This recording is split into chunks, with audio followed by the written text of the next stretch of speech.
So to log in onto your Windows, what you do is you use your account's password or PIN code or fingerprint or even facial recognition as long as your hardware supports it. So if you want to change how you can access your computer, you can go around over here and type in, let's say for example, I'm going to type in sign in right here. So that I'm just going to go around right here, type in sign in, and over here you can see that I can change the sign in requirement right here. Let me just click on this, and what happens is that I get into the sign in options right here. So here you can see that I cannot select out Windows Hello because I do not have a facial recognition webcam and I do not have a fingerprint device on my computer right here. But over here you can see that you can set a security key or Windows Hello pin right here.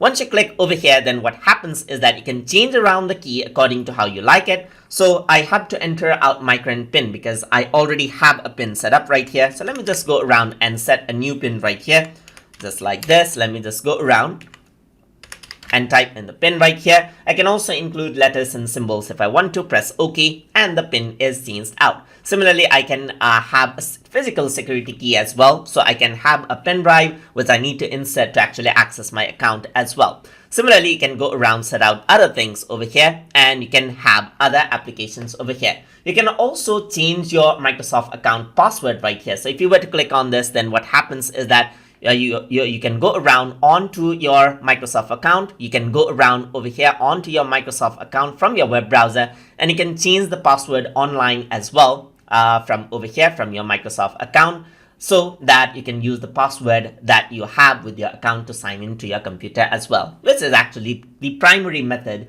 to sign into your account. If you have a local account, however, then you can choose the password from over here itself. And that is how you can change around the way you log in, and then change around the security for login inside of Microsoft Windows 11. So hope you guys learned something as always. And as always, please like, comment, share, and subscribe.